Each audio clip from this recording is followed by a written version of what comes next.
Olá, meu querido, seja bem-vindo a mais uma aula da nossa escola dominical, que tem sido nos últimos meses online, por causa dessa pandemia.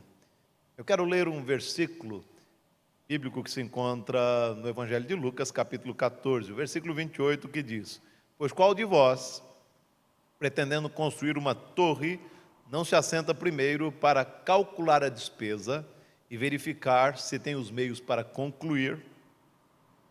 Lembro-me de que alguns carros, numa cidade em Pernambuco, carregavam um adesivo que dizia o seguinte: Deus é fácil.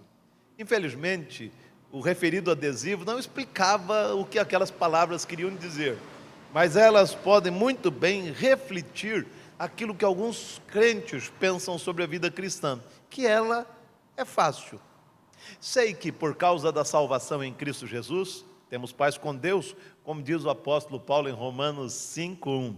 No entanto, seguir Jesus, conquanto seja o mais fascinante projeto de vida, ainda assim é muito desafiador. Ser discípulo de Jesus é um verdadeiro desafio. Você já parou para pensar sobre o custo de seguir Jesus? E quando eu falo sobre esse custo ou sobre o preço de seguir Jesus, por favor, não estou querendo me referir a dinheiro. Na verdade, eu quero refletir sobre um dos capítulos do livro de J.C. Ryle, Santidade sem a qual ninguém verá o Senhor, o capítulo que fala sobre o preço. E ele faz 3 reflexões, ele divide esse capítulo em 3 partes, e eu quero conversar exatamente sobre essas partes. A primeira parte é quanto custa ser um crente verdadeiro. A segunda, a importância de se calcular o preço. E a terceira, algumas sugestões que poderão nos ajudar a calcular o preço corretamente. Eu espero que você nos acompanhe até o final. Primeiro, quanto custa ser um crente verdadeiro? Como eu disse, sabemos que a salvação é de graça. Sabemos que também que para sermos salvos, Jesus morreu em nosso lugar na cruz do Calvário, mas para sermos crentes verdadeiros, para sermos semelhantes ao nosso Senhor Jesus, que deve ser o nosso alvo, essa é uma tarefa hercúlea. Alguns ainda não perceberam, mas para nos tornarmos semelhantes ao Senhor, teremos que travar uma verdadeira batalha, teremos que fazer sacrifícios, teremos que lutar contra as tentações. Ser um crente verdadeiro, diz Ryle, custará a sua justiça própria. A vida cristã não é lugar de orgulho, de soberba, de altivez. Antes, precisamos entender que iremos para o céu por causa da graça e por causa da justiça de Cristo. E, portanto, temos que nos desnudar da nossa justiça própria. Segundo, ser um crente verdadeiro exige que abandonemos o pecado. Precisamos entender, meu querido, que a vida cristã exige que abandonemos tudo aquilo que está errado aos olhos de Deus. Note que o padrão é aquilo que o Senhor estabeleceu na sua palavra. Portanto, por mais desafiador que seja, precisamos lutar para termos uma vida santa, reta, pura. Precisamos lutar para dizermos não ao pecado. Ser um crente verdadeiro custará ao homem o seu amor ao lazer. É necessário entender que precisamos abandonar o comodismo. Temos que parar de buscar aquela vida cristã de sombra e água fresca. Antes, precisamos entender que a nossa vida cristã deve ser produtiva.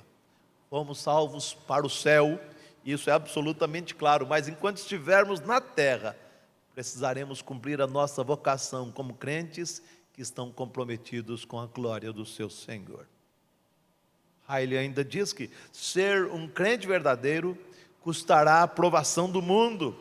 Infelizmente, para sentirmos-nos queridos, muitas vezes, nos dispomos a abrir mão até mesmo de princípios. No entanto, ao invés de buscarmos agradar o mundo, o nosso objetivo deve ser o de agradar ao nosso Senhor.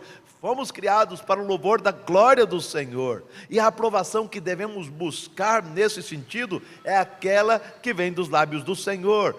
Devemos aguardar ouvir da boca do Senhor: muito bem, servo bom e fiel, foste fiel no pouco, sobre o muito te colocarei. Entra no gozo do teu Senhor, como encontramos em Mateus 25, 23. A segunda lição ensinada por Ryle neste capítulo, o preço, fala sobre a importância de calcular o preço. Muita gente se aproxima da igreja do Senhor sem nunca calcular o preço de ser um cristão verdadeiro, um discípulo de Jesus. Muita gente se aproxima da igreja de Cristo Jesus porque ouviu promessas de que todos os seus problemas acabariam, de que o seu casamento finalmente entraria nos eixos e de que as lutas chegariam ao final. Mas quando elas se deparam com os desafios da vida cristã, que a vida cristã impõe, elas simplesmente se sentem desencorajadas e muitas vezes decepcionadas. Encontramos alguns exemplos das Escrituras de gente que até gostava de ouvir sobre Deus, ouvir sobre a palavra de Deus, mas que não calcularam o preço. Encontramos, por exemplo, Herodes, que gostava de ouvir João Batista, e a Bíblia diz que ele gostava de ouvir o que João Batista ensinava. Mesmo assim, como sabemos, ele permaneceu do mesmo jeito. Ele não queria abandonar o pecado. Lendo o capítulo 6 do Evangelho de João, descobrimos que uma multidão decidiu seguir Jesus logo depois da multiplicação de pães. Mas quando ouviram a mensagem do Evangelho e as implicações de seguir a Jesus, muitos decidiram abandonar o Mestre. Na segunda carta de Paulo a Timóteo, encontramos um homem chamado Demas, que serviu à igreja durante algum tempo. Mas Paulo nos dá conta de que ele o abandonou e abandonou o Evangelho de Jesus. E Paulo diz, porque ele amou o presente século. Infelizmente, isso também acontece em nossas igrejas, inclusive com os filhos de pais evangélicos. Aqueles que nasceram cercados pela mensagem do Evangelho, mas que nunca calcularam o preço de seguir Jesus, afinal de contas, eles nunca tiveram que nascer de novo, até porque eles tinham um comportamento religioso satisfatório, mas quando perceberam o tamanho do desafio que é abandonar a justiça própria, abandonar o pecado e abandonar a aprovação do mundo, eles sucumbiram. Temos o solene dever de pregar o Evangelho de Jesus, anunciando que a salvação é de graça, mas não podemos deixar de anunciar que seguir a Cristo é um enorme desafio. Em alguns casos, teremos que aborrecer pai, mãe, esposa, esposo, filhos, irmãos, irmãs. Teremos que tomar a cruz de Cristo, como o Senhor nos ensinou no Evangelho de João, ou melhor, no Evangelho de Lucas, capítulo 14, 25 a 27. A terceira parte desse capítulo de J.C. Ryle fala e traz algumas sugestões para que calculemos o preço.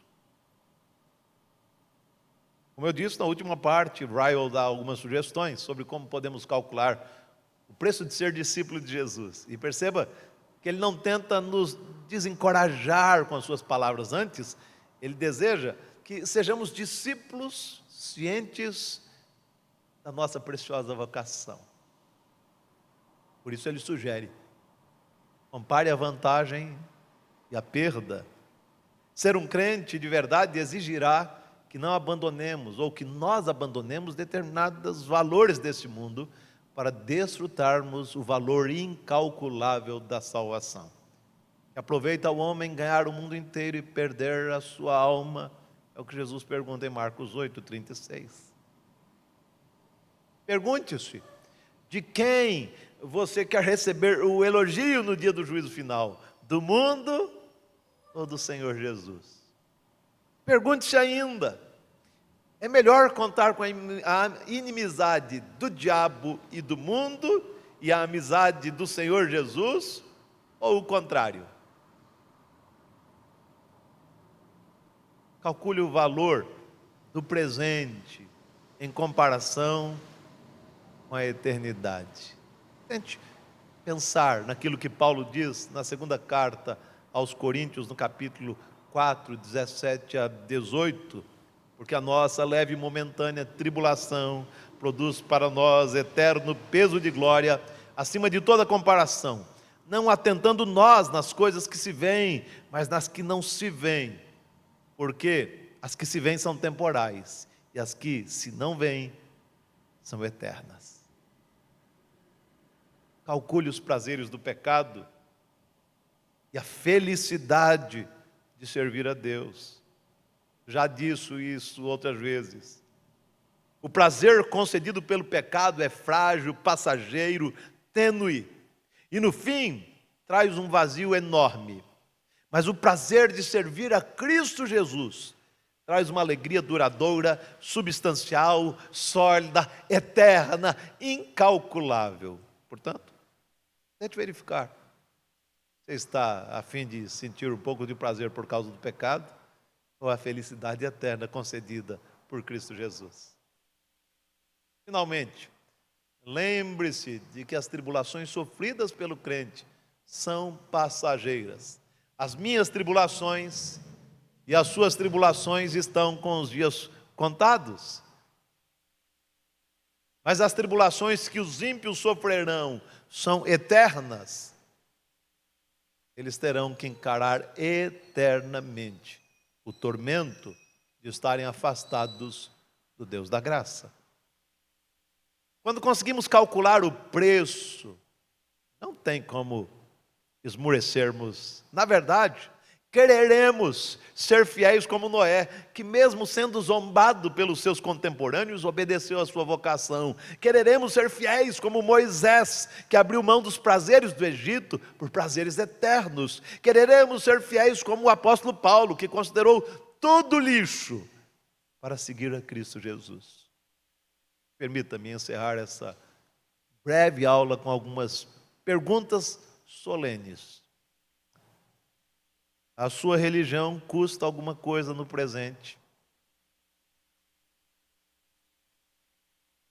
Você tem se desgastado para ter uma vida santa? Você tem se desgastado para estudar a palavra? Você tem se demorado numa vida de oração séria? Você tem vivido em obediência à palavra de Deus? Ou você é apenas um religioso habituado aos rituais da fé? Não sei qual será a sua resposta, mas está na hora de você fazer uma reavaliação da sua vida cristã. Afinal de contas, como diz J.C. Ryle, uma religião que nada custa, também nada vale. Uma religião que nada custa, também nada vale. Talvez esteja na hora de você arrepender-se da sua religiosidade vazia e converter-se ao Senhor Jesus, o nosso bendito Salvador. Vale a pena pagar o preço, viver em santidade, em obediência, abrir mão do pecado, vivendo para o louvor da glória do Senhor. Vale a pena pagar esse preço, porque a recompensa é eterna. Deus lhe abençoe, meu querido, e acompanhe a nossa próxima aula no próximo domingo, se assim o Senhor o permitir. Fique na paz.